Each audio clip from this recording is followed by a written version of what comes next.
Hello' everyone, আপোনালোকে বাৰু readymade এই ৰাইচ ইডলিটো খাই পাইছেনে? এইটোত আচলতে চব মিক্স কৰাই থাকে।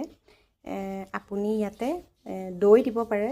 যদি দৈ আপোনাৰ ওচৰত নাই তেতিয়াহ'লে পানী দি পেলাইও বনাব পাৰে।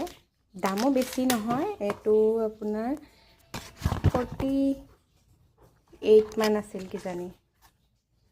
48 ৰুপিজ মান আছিল। বেলেগ একো কৰিব নালাগে, আপুনি দৈ বা পানী কিবা এটা মিক্স কৰি 5 মিনিটৰ কাৰণে ৰেষ্ট কৰিবলৈ দিব। আৰু যিটো ইডলিৰ ষ্টেণ্ড ল'ব, ইডলিৰ ষ্টেণ্ডটোত আপুনি অলপমান ৰিফাইন বা বাটাৰ, আপোনাৰ যি ভাল লাগে, বা ঘিউ লগাই ল'ব যাতে তলত লাগি নধৰে।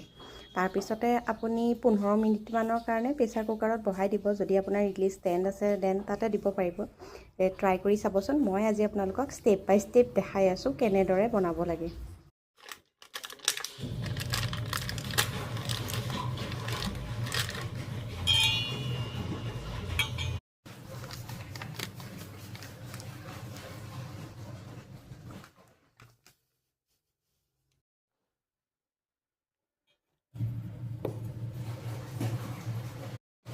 মোৰ যিহেতু টেঙা দৈ নাছিল, ভাবিছোঁ মিঠা দৈ অকণমানকৈ এড কৰি চাওঁ। সেইদিনা যিহেতু বনাইছিলোঁ মই পানী দি পেলাই বনাইছিলোঁ। আজি ভাবিছোঁ 2 চামুচমান দৈ দিওঁ আৰু আধা কাপ পানী দিম। ইয়াতে মই এখন ডাঙৰ চামুচেদি 2 চামুচ দৈ দিছোঁ। আপোনালোকে ইচ্ছা কৰিলে পানী দিও কৰিব পাৰে বা গোটেইখিনি দৈ দিও বনাব পাৰে। ইয়াতে এতিয়া মই পানী দিম। পানীখিনি আপোনালোকে একেবাৰতে গোটেইখিনি ঢালি নিদিব, অলপ অলপকৈ দিব। যিহেতু মই অলপমান দৈও দিছোঁ, গতিকে এতিয়া বেটাৰটো মই মিক্স কৰি লওঁ, তাৰপিছত দেখাই আছোঁ। দেখিছে নহয় বেটাৰটো মই কিমান হিচাপত ৰাখিছোঁ, আপোনালোকেও ইমানটো হিচাপত ৰাখিব। এতিয়া এইখিনি 5 মিনিট ৰেষ্ট কৰিবলৈ দিব লাগিব। 5 মিনিট পিছত এইখিনি যিহেতু বনাবলৈ ষ্টাৰ্ট কৰিম, এইখিনি 5 মিনিট ৰেষ্ট হয় মানে সেইখিনি টাইমত মই ইয়াৰ লগত খাব পৰা চাটনিটো বনাই লৈছোঁ। তো চাটনিটোৰ কাৰণে মই ল'লোঁ কেইটামান কুমলীয়া নৰসিংহৰ পাত, অকণমান আদা আৰু কেইটামান লৈছোঁ কাবেলি বুট, 2টা জলকীয়া, নহৰু 2 ফুটা হ'লেই যথেষ্ট হয়, যিহেতু চাটনিটোত নহৰু বেছি হ'লে ভাল নালাগে। আৰু অকণমান ইয়াতে দিছোঁ নাৰিকল। এতিয়া ইডলি ষ্টেণ্ডডালত অলপমান ইয়াতে মই ৰিফাইন তেল সানি লৈছোঁ, গোটেইকেইটাতে চাব পাৰে তেনেকৈ। এতিয়া ইয়াতে আমি বেটাৰটো দি দিম। বেটাৰটো 5 মিনিটৰ কাৰণে ৰেষ্ট কৰিবলৈ দিছিলোঁ, আপোনালোকক কৈছিলোঁ নহয়। এতিয়া চাওকচোন কিমান ধুনীয়াকৈ ফুলি উঠিছে। এইখিনি আমি এতিয়া ইডলি ষ্টেণ্ডটোত দি দিম।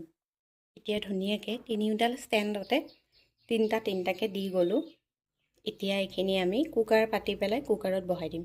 এতিয়া ষ্টেণ্ডডাল আমি ধুনীয়াকৈ ফিটিং কৰি ল'লোঁ। এইখিনি এতিয়া পানী গৰম হ'বলৈ দিছোঁ, তাত দি দিম। কুকাৰত দিবলৈ হ'লে প্ৰথমতে আমি ইয়াৰে হুইচেলটো, চিটিটো খুলি দিব লাগিব আৰু গাস্কেটডালো খুলি দিব লাগিব। এইফালে পানীখিনি বহাই দিলোঁ।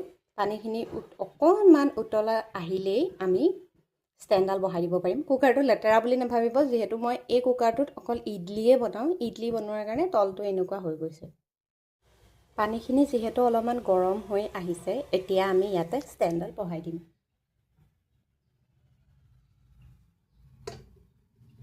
পানীখিনি দিওঁতে আপোনালোকে এটা কথা মন কৰিব, যাতে পানীখিনিয়ে তলৰ ষ্টেণ্ডডাল ঢুকি নাপায়, নহ'লে গোটেইখিনি পানী সোমাই নষ্ট হৈ যাব।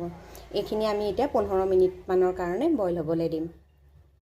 মই কুকাৰৰ সাঁফৰখন বন্ধ কৰি দিছোঁ। যদি আপোনালোকে বিচাৰে খুলি পেলাই এনেই ওপৰতে দি থ'বলৈ, তেনেকৈও আপোনালোকে পাৰিব।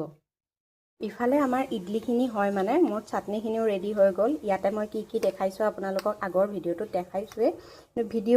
নিমখ দিয়া ভিডিঅ'টো মোৰ স্কিপ হৈ গ'ল, গতিকে আপোনালোকে আন্দাজ অনুসৰি যিমানখিনি নিমখ লাগে সিমানখিনি দি ল'ব।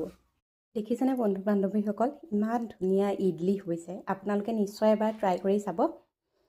ভাল লাগিছেনে বাৰু? খাবলৈও বহুত বেছি টেষ্টি হৈছে।